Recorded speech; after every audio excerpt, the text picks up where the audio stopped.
Best advice for a CISO. Go. I think you need to look at the political environment and you need to really understand what that is. You need to do the analysis of external factors, internal factors, and then you need to manage that specific environment and customize your security program to that. With various leaders comes various ideologies and various objectives, and you need to maneuver through those. And if you do that, you'll be a successful CISO. It's time to begin the CISO Series podcast.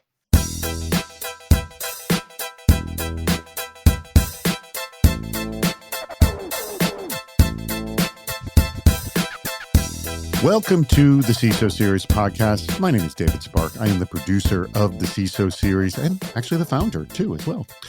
In fact, actually, as we're doing this recording, Andy, it's been over 6 years that we've been recording this show. Wow. We're past toddlerhood. We are definitely past toddlerhood.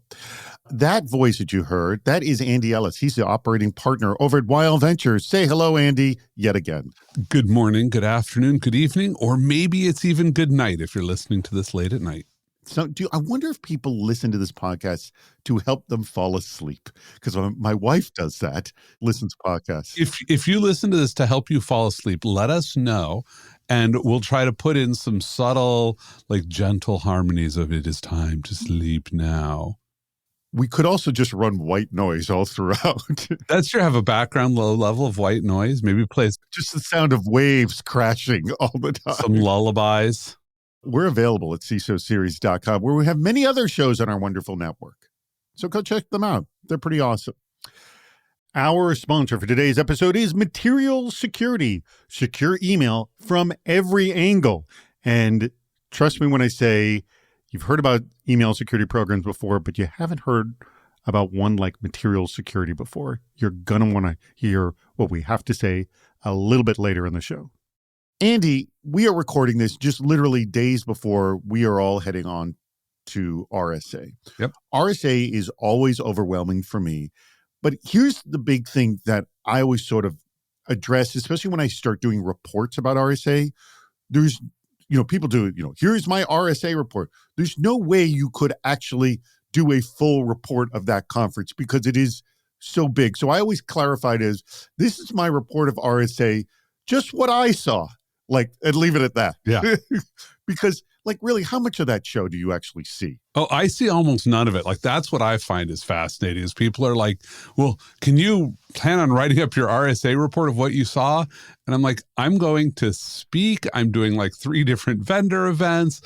Everything I'm doing is focused on the companies that I work with and that I support. My vision of RSA is going to be heavily biased to that. I will happily give you a report that's basically a portfolio pitch, but that's not the theme of RSA. I see that, and then I go hang out with a handful of CISOs. I will say this, that what I do is my report is usually a summary of the conversations that I have. And my feeling is whatever everyone's talking about, that's what's top of mind. I do remember last year a very hot conversation was AI. My guess is that will continue this year as well. Oh, absolutely. It's going to be massive this year. All right. Well, it is July when everybody's hearing this episode. So my other guess is everyone already knows the answer to that question too. Oh, yeah. By the time they're listening to this.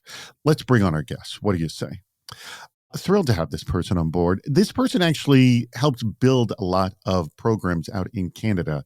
He is the Director of Municipal Modernization and Partnerships for the Municipal Information Systems Association of Ontario, better known as MISA Ontario. He was also the former CISO over of the City of Toronto, none other than Kush Sharma. Kush, thank you so much for joining us. Yeah, glad to be here. Thank you.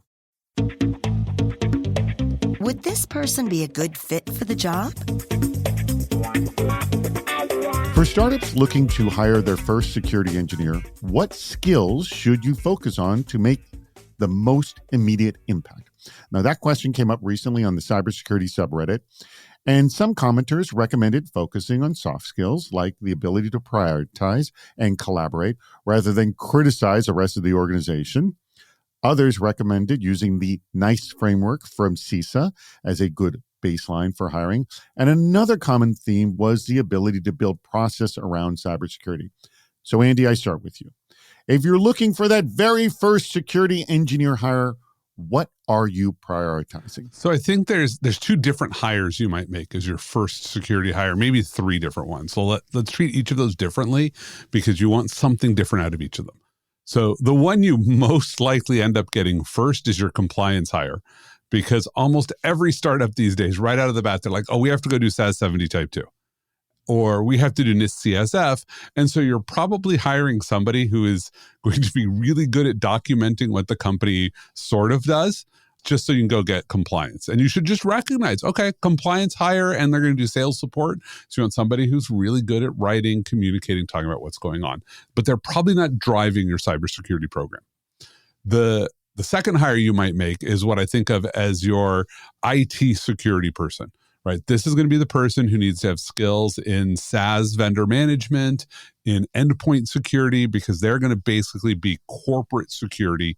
And that's what they're going to tend to focus on. So you want somebody who can basically be your blended IT help desk and your cybersecurity engineer. And if they're fortunate, they will grow into being the director of cybersecurity, and maybe someday they'll be your CISO.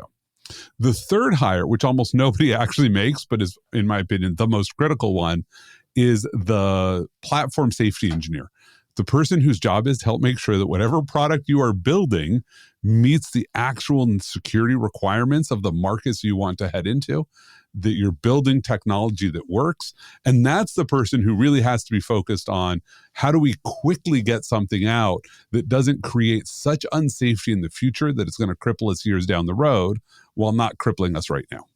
I would argue that is a great person, but probably not the first hire. And that's why you don't see that one too often. So oftentimes, but that rolls into your CTO. Is what I do see is I see companies that are forward-looking say explicitly to the CTO, like, this is your job. And now the CTO has to figure out how to deal with that inside the engineering program. This can be somebody who's also a developer. Like, it doesn't have to be all I do is security, because you're a startup. You need to build stuff. All right, Kush, I take this question to you. You have actually started up many groups from just one person, or zero to one. Specifically for that first security engineer, what do you look for? So for the security engineer in today's world, compared to yesterday's, AI is kind of like the big topic of the day. I know that in Canada, we're one of the leaders in AI academically.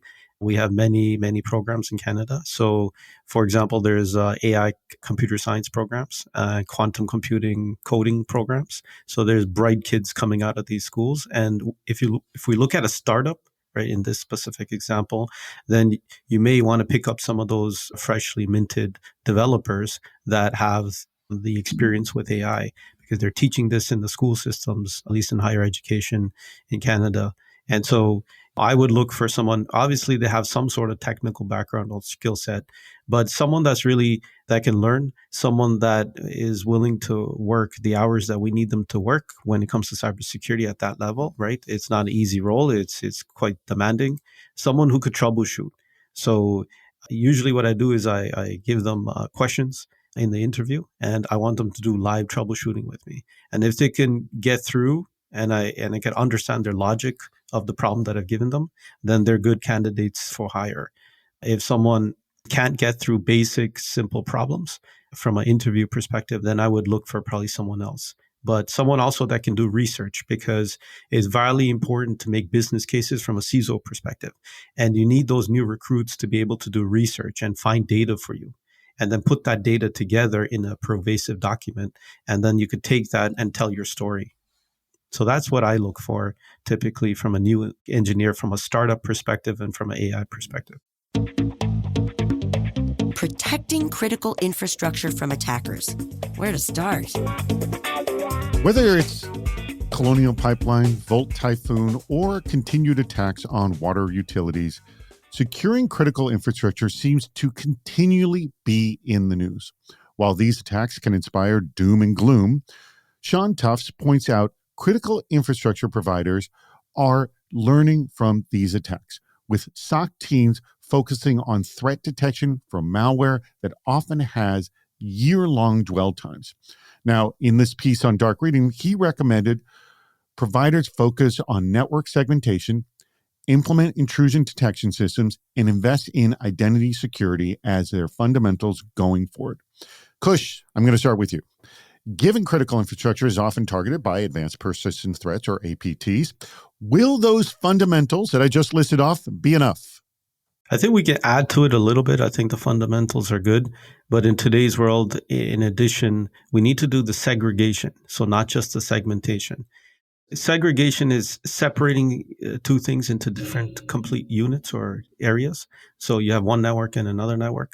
And segmentation is taking the one network and then cutting it up into pieces so that, let's say there's various fences, right? And so you can't jump over that fence and get to the next yard, let's say.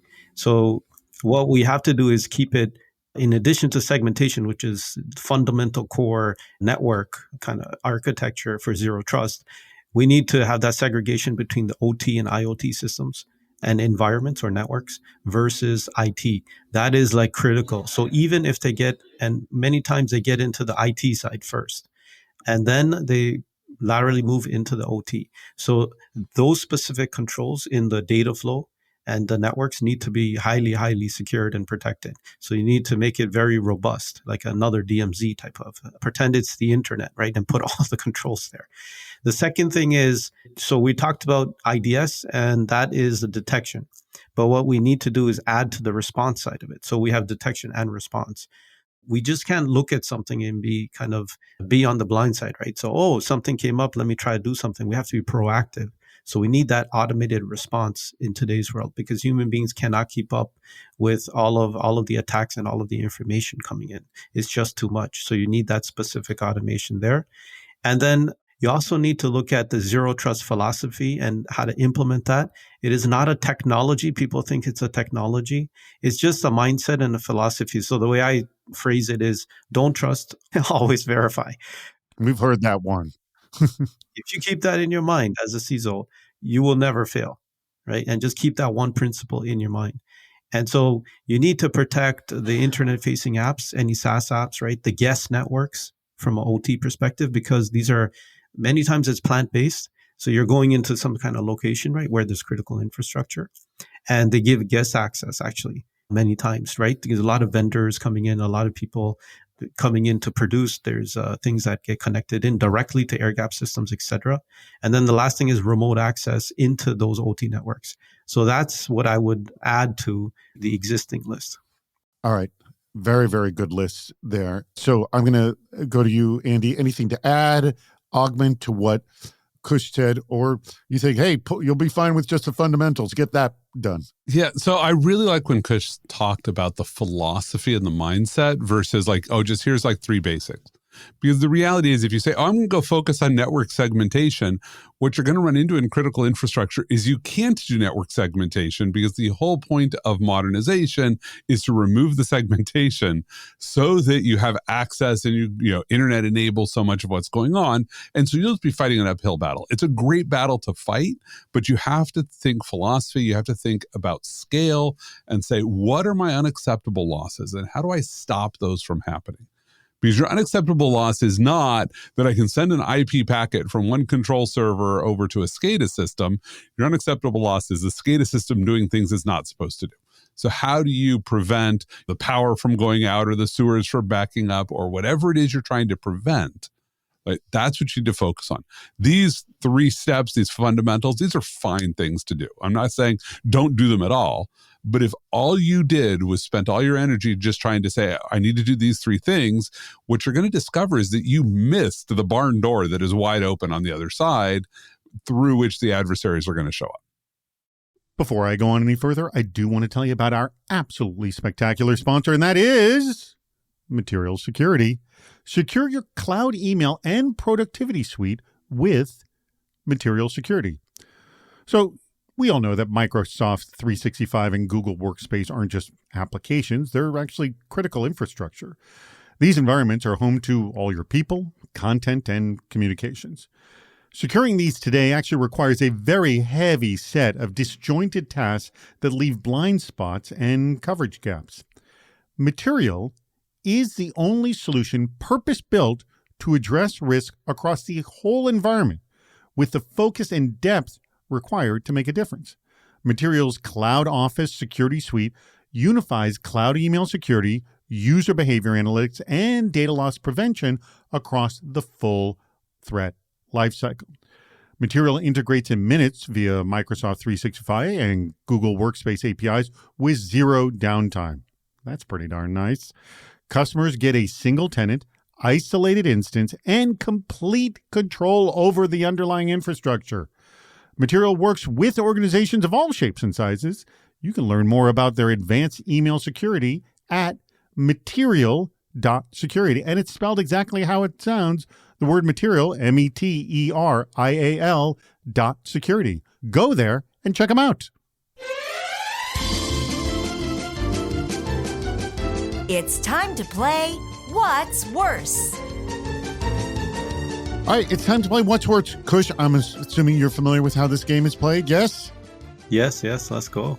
Let's do it. All right, he's ready for it. All right, as you know, Andy answers first. You agree or disagree with Andy? I'm suggesting you disagree with Andy. I'm suggesting you agree. Before you even hear it, I'm suggesting that.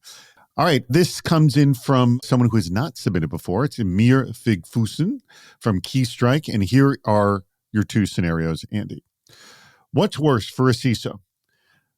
One, managing a patchwork of countless security solutions, each from a different minor security company, and at any given time, one of those solutions is failing. Only one. Awesome. Only one at any given time. But it's all the time, at least one is failing. Are they failing loudly or silently? This is really important to the scenario.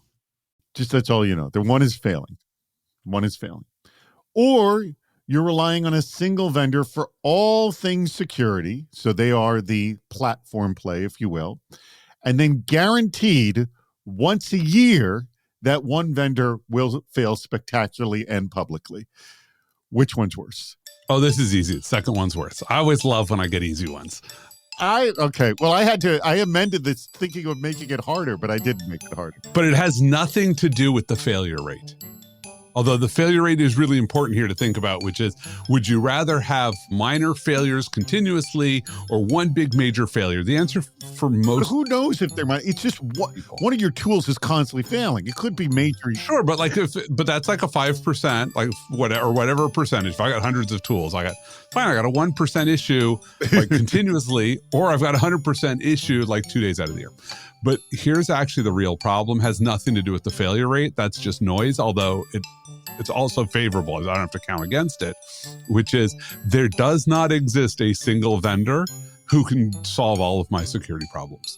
So if my choice is putting together and building a quilt to protect me, or I've just got my little, security blanket that doesn't cover me, but it's all from one vendor, I'm taking the quilt that I've got to manage myself. Okay. Even though that patches in that quilt are constantly coming undone. Sure, or the whole security blanket gets burned up a couple days out of the year. All right, take this to you, Kush. Do you agree or disagree? I would agree, and I would say the reason why I agree is one is very public. It's political. It will likely lead to someone suing the company and suing the CISO, as opposed to the first option, which is operational problems and disruptions and some internal issues that you have to deal with your stakeholders. But I would take that over exposed in the public environment, and I got regulators coming to me. I got people suing me. So I would agree, yes. Yeah, you don't want to hear the phrase consolidation risk showing up from your regulator. Kush has been there. Anybody in a regulated environment just was like, oh God, no. When the OCC shows up and says consolidation risk, you're going to have a bad couple years. Yeah, exactly. When in a regulated environment and industry, I've been in many, it's completely different than kind of a startup or other areas which are kind of more free. Actually, you're spending your time as a CISO just doing compliance and just kind of fighting fires when stuff hits the fan there. Yeah. So I'll deal with the monthly disruptions for some software. They didn't think that through all the way, did they? How can municipalities improve their cybersecurity? It can be tough for municipalities to even get a scope of discovering the scope of security incidents, much less becoming resilient to them. Now, Graham Cluley recently cited the example of the UK's Leicester City Council recently said a cyber attack back in March saw attackers access about 25 documents. Well, the word, quote, about did some heavy lifting because the council later updated the figure to 1.3 terabytes of data. I'll just say maybe 25 very large documents. Now, we've spoken about the cybersecurity poverty line with regard to municipalities. It's a lot about cyber hygiene and covering the fundamentals. But as security has shifted its focus from prevention to resilience, shouldn't we be doing the same for these government organizations and build toward a resilience poverty line? I ask you, Kush.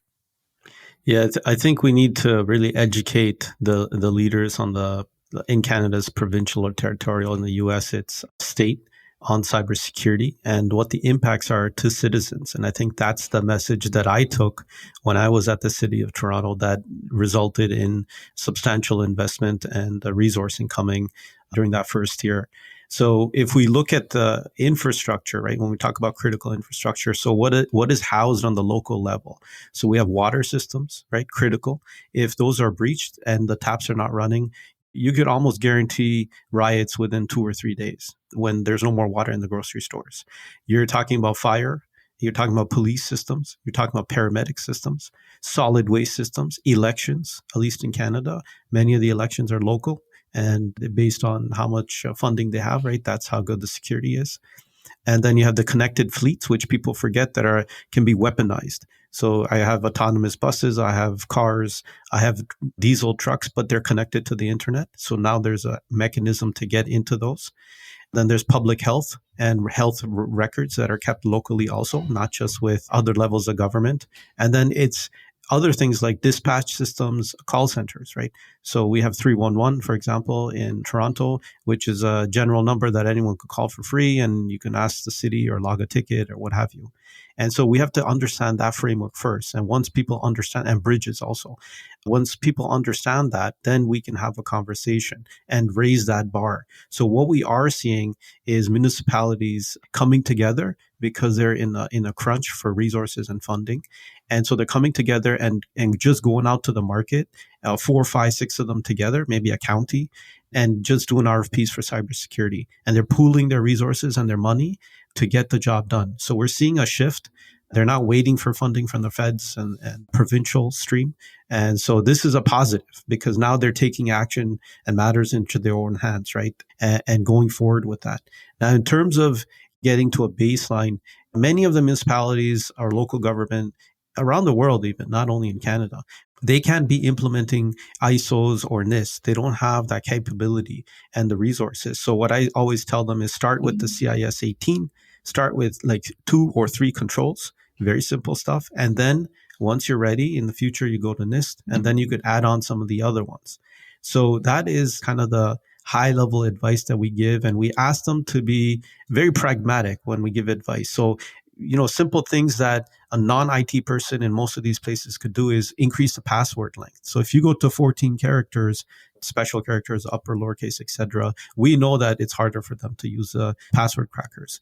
If you use a passphrase, which is kind of built into Microsoft, for example, anyone could do, then that's even a harder level of control that be very difficult. And the goal is really, okay, we have 5, 6, 10, 20 controls, then maybe the actor is going to go somewhere else, right, to another target that's a lot easier. But that's a really good point. Just saying, like, there are simple things that can build greater resilience as well to your security program. And like you say, looking at like, what is the catastrophic result of, lack of water? Andy, we have seen the whole security industry moving towards a resilience model. Most municipalities understand the concept of resilience before the whole concept of cyber comes around. So I think it's kind of built into their DNA, isn't it? I don't know that it actually is. I think at the municipal level, it's a small business when you actually think about it. If you want to use the mental model of corporations, municipalities don't really think 24/7, even though they have 24/7 services. When you go look into a city hall, like they're like, oh, we do services Monday to Friday, 9 to 5. Like these are not organizations that built into their mindset is 24/7 resiliency. Some of them are great when they're forward thinking. But that's what we really need to be focused on is shifting the mindset to being government is an always on service. You don't work banking hours anymore. Like that was the old school, but from my experience, most municipalities have not actually made that shift. So I don't think that trying to say, oh, instead of security, like we'll just roll in under resilience, they're not there yet. They're more ahead on security, I think, than they are on resilience. No, but I'll go back to what Kush said at the beginning of his answer there. It's like the water company knows what happens when there's no water. I mean, don't they? The water company, so there's specific services, right? Yes, water, power, et cetera. But there's a lot of municipalities that are not those services. Right. And that the people who are in charge don't think of themselves as being 24/7. And that's what's really critical is when you have a business that has always been 24/7, then you think in 24/7. But just because you're a municipality that has some 24/7 services doesn't mean you're thinking that way. And that's a shift that they need to make. I don't think we should say, well, let's not solve your cyber problems until you solve your resilience problems. Yeah, so I would just add to that, that's excellent, Andy, is that we're seeing, at least from the cyber function, so the cybersecurity folks themselves, the IT folks, where there's no cyber, or even some municipalities, it's like the fire chief is doubling as the IT person. Right. So that's the reality of the situation. It is not what people think. There's a bureaucratic function. There's 100 people. Most municipalities around the world are under that like 20,000 population, right? Mm-hmm. And they're not capable, and they don't have the resources, right? It's either I get equipment from the firefighters or do I put cybersecurity tools in? Well, you're going to pick equipment from the firefighters because it's a life safety issue. And what we need to understand is we need to offer them pragmatic, very, very simple, pragmatic solutions. And what I hear in the market all the time is, oh, buy this tool. Oh, put in ISO standards. Oh, let's talk about NIST. No, they're doing the regular job. A lot of these folks are volunteering to be on the council. And so we have to think about that specific environment and the location of these specific municipalities. They're not in any kind of friendly location. Outside of the larger cities, okay, if we take those aside, the municipalities are actually across North America in more isolated locations. You have to physically drive there. The road infrastructure is not so good in many places. And in the north, oh my God, in the north, I mean, you can't even get there without a plane for many of these places, right? And there's barely any internet there. So how do you solve cybersecurity problems for military infrastructure, for other utility infrastructure out in those regions? And that's what we have to really focus on is if I were to attack, how would I attack, right? Would I come through Toronto with a huge security team and we have the cyber center, we have all kinds, we have the provincial cybersecurity, we have OPP, we have RCMP, we've got all these cyber people there. No, I'm going to be coming through a small town in the middle of nowhere, right? To try to get into the network, so to speak, or to the grid. What's the starting point for a CISO? How do you start a security environment with a team of one? We're so used to dealing with existing deployments that having a greenfield is often an unconsidered challenge. One key is realizing that greenfield does not mean you're ever going to create a perfect solution, since it ultimately needs to serve the needs of the business rather than security as a platonic ideal, argued Roger Grimes in a piece on CSO Online. You can also take hard-earned lessons from other deployments into the greenfield, like clearly defined and actionable patching policies and implementing objection lifecycle management from the start. Kush, you know this problem very well. Where do you start with a greenfield deployment, and kind of explain sort of your history and this and what your organization does? Because it essentially does this. It helps startups, but you're often doing greenfield deployments for people with nothing. Yes? That's correct. So if we look at the municipal sector, many of them are greenfield, like they don't have cybersecurity resources, nor do they have IT resources in many cases. So it's a dual duty done by a local individual in the community. And so when we go to these specific communities, we're actually greenfield over and over and over again. And even in the corporate environment, I've been that the team of one, where I walk in and, you get the fancy title, but when you walk in, you're like, oh, who else is here? And it's like, well, it's just you. So let's get going. So I think what we always look at is aligning everything to the business objectives or to to the objectives or prioritization of the government. And if you don't do that as a first step and you start getting into the technical weeds of, oh my God, this firewall is not configured properly. Oh my God, I don't have endpoint protection. It's a zero sum game. You're not going to win because you need to convince people. And so what we do is, like, from a government perspective, we run every CISO office like I'm running for the Prime Minister of Canada, right? So it's a campaign. And that's how I think about things. So as soon as I get in, I try to find some comms people, procurement people, finance people, as opposed to technical security folks, right? I once hired a political scientist that was running campaigns for various politicians in Canada. And I hired him on my team. And then we ran literally electoral campaign. And we were trying to be the king of the city. And then we were going to the council, the mayor's office, all of the executives, right, in every division. We were going to all of the agencies, corporations, and bodies, the CEOs there, that anything that to deal with the municipality, we went there. And then what we did is we looked at all of the priorities, all of the issues, and then we said, what are the top three? Right? What are the things that we need to focus on? And then we got some consensus. So now you have consensus. Now the second step, at least in my mind, we've got to review any of the IT contracts, right? Or the OT contracts, because what's likely happening is that we're being overcharged. So the second step from a strategy perspective is to review all of the procurements. So go to your procurement, get all the contracts, start reading them, understand what's in there, what's not, understand if they're complying or not, because you could, usually there's a penalty fee you can get because they're likely not complying. And second is immediately you could reduce the price of all of that software and services immediately. Usually I save about anywhere between 10 and 20% right off the bat, just by reviewing contracts. And then the third step is to communicate that you're efficient to the leadership, right? Look at all of the risk in the organization. So in this case, the government. So for example, how many privacy impact assessments are done, right? Because there's privacy law everywhere in North America. Look at all the audit findings from the last 10 years, let's say, or whatever you can get. Look at all the pen test results, all the VM scanning results, any data or logs you can get from any IT tool, right? Not if you don't have security yet. So proxy servers are excellent, for example, right? So that'll tell you, for example, what people are searching for on the web. And many people are doing bad things. So I ran a forensics team once, and we had to catch a lot of people that were looking at child porn. It was very unfortunate, but those are the quick wins that a CISO can get with literally no money. Like, it's just a little bit of hard work. And then you communicate that into a very easily digestible kind of presentation that is a story with pictures. So I don't have a lot of words. I have boxes and pictures and just like metrics, right? And then I talk through it. And then they understand, because I'm not speaking firewall language. I'm just speaking to the risk. And then I map all of those risks to something in the municipality, like a service, so water or elections or whatever it is, or finance or payroll systems or whatever that's important for them. And then 9 times out of 10, we receive some funding. So you always ask for 2 or 3 times more than you need, because they're going to likely cut it by 50% in the first round, not even blinking. They don't even look at it, my experience. So you add more. So have you ever asked for funding, they said yes, and then there was no more discussion? Ever?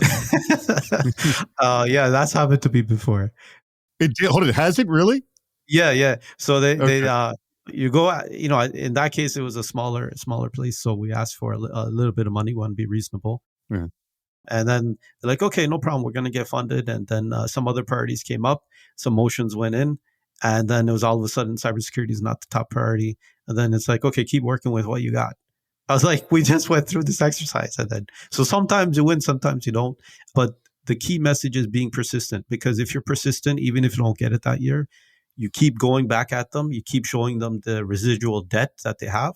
And you have to mention to them that they're responsible. So the council and the mayor is directly responsible. They're the board of directors and the CEO. So if we compare it to private sector. And so that's what they have to realize. And that's what you have to hammer into them. Once they understand that the buck falls on them, things will improve dramatically and quickly. All right. An amazing outline. And by the way, anyone listening right there, save that as your sort of a guide for handling this in the future. Andy, what would you add, amend to Kush's great sort of digestion of this process? it's hard to amend anything on that. That's a fantastic way to look at it. But I'm just going to object to the phrase greenfield that we started with, because I think people have this vision. It's like, oh, I'm going to show up and there is nothing. Yes. Yes. And all I get to do is build from scratch. No, it is a swamp. Like, you are security person number one. You've been dropped into the middle of the swamp. You do not get to plan on how you're going to build the thing. You can have this like vision of this amazing fortress and a castle, but step one is like, you look around, you're like, what one step can I take to get out of this 5 feet deep water into 4 feet deep water? And this is what you have to recognize, is that this is all about cost benefit trade-offs. Like, how much benefit can I get for the absolute lowest cost? That's the first thing I do. And just keep doing it. You can iterate. And the first 50 things you do, you will throw away later. That's totally okay, because you put on galoshes to walk in the swamp. When you finally drain the swamp, you get to take the galoshes off and wear different foot gear that now you can put on your trainers so you can go run long distances, because that's what you're going to be doing. So recognize that when you're a security team of one, your goal is zero waste of your time. So how do you make your time the most effective, moving the organization forward, and accept incremental progress? Because nothing is going to give you perfect security. So if you can get a 40% solution with 1 day of work, go implement it. You'll be back 6 months later to rip out the 40% solution and put in place a 60% solution. That's okay. But the 60% solution that takes you a week means there's 40% solutions you didn't put in place. You didn't address a whole host of issues. So plug all of your leaks as basically as possible, as cheaply as possible, and then worry about building a strong foundation. Let me ask you, to both of you, and I want to just close this out, because I remember I had a situation and it didn't have to do with security, but we took something that was horrible and we made it crappy. Yep. And I just always have that vision of like, there was no way to make this great. There was just no way. So tell me, how do you feel good about walking away from taking a situation that was horrible and you made it crappy? And I'll ask you, Kush. So many times you're correct. Many times you're faced with impossible decision making. And the way I handle that is, I'm a negotiator. So I understand that it's going to be a little bit of back and forth with the other leaders, whether it's infrastructure or whether it's the business or apps or whatever it is. And you need to have that relationship built. And then you need to understand what the risk is, the actual risk. So if this gets compromised, what would happen? And that's the question to ask those leaders. And they'll tell you, well, nothing really. And then there's a disconnect I find from the technical cyber people and the business people many times. So the cyber person thinks that, oh, we need to secure this. This is so critical to the business. And then you actually ask the application owner where, the application sits on the server that you're trying to protect, for example. And they say, well, yeah, we don't care about this if it gets breached. And then all you do is have them sign a risk disclosure form. And away you go. You don't think about it again, right? They've signed off on the risk. It's their business. And you've advised them that this needs to be fixed and this is how much it's going to cost. However, you're working with them to say, as an organization, and you being the leader of this specific process, and the technology is the enabler of that process, right? I don't own the technology. You own the process. That's important. And you're saying, yes, okay, we're moving forward. Next problem, right? Let's look at something else now. All right. Andy, I know you eagerly want to close this out. Let's hear it. I think the important thing is you ask the question, how does it feel to take something that was it horrible and you make it crap? Horrible to crappy. Yeah. That's not the right phrasing. You took something horrible and you made it less horrible. Okay. Like, sometimes it is just the marketing of recognizing that, yep, this was at 100% bad and now it's at 80% bad. That's a 20% improvement. Awesome. Great. I'll be back in a month after I've moved another 29 things from negative 100. But I'm sure even when you see 100% and you brought it to 80, it's like you still look at it in your head like spins. Yeah, but don't let your head spin. It's like, I'm fighting fires, and my job sometimes is just put out all of the big fires, but I'm not dealing with the underbrush yet. I'll be back. There's going to be more fires later. All right. Well, that brings us to the very end of the show. That was fantastic, guys. That was really, really good. And Kush, thank you. That, I think have all been very schooled on really getting a security program up and running when it's quite difficult to do so. I'm going to let you have the very last word, but I want to thank our sponsor, Material Security, they secure email from every angle, especially if you're operating in the Microsoft 365 and Google Workspace environments. You're going to want to take a look at how they protect that data in those spaces. They could do it for you. Check them out at material.security. Andy, thank you as always. Kush, any last words, any last advice for our organization? And I'm assuming with your work at MISA that you're always looking for talent. So yes, are you? Yes, we're always looking for talent. There's many municipalities across Canada hiring specifically for cybersecurity roles. As we do our awareness campaigns, we're seeing more and more jobs come up. So if you're interested in working, defending the country, helping citizens, then it's definitely an avenue for the newer generation or folks that have experience to get involved with. So I would say, yeah, it's a great opportunity. And to all my CISOs out there, keep your head up and keep the diplomacy up. All right. Thank you very much. We will have a link to both Kush's LinkedIn profile and also the MISA site as well, so you can contact Kush directly. Thank you, everybody. We greatly appreciate you contributing and listening to the CISO Series podcast. That wraps up another episode. If you haven't subscribed to the podcast, please do. We have lots more shows on our website, CISOseries.com. Please join us on Fridays for our live shows, Super Cyber Friday, our virtual meetup, and Cybersecurity Headlines Week in Review. This show thrives on your input. Go to the Participate menu on our site for plenty of ways to get involved, including recording a question or a comment for the show. If you're interested in sponsoring the podcast, contact David Spark directly at david@cisoseries.com. Thank you for listening to the CISO Series podcast.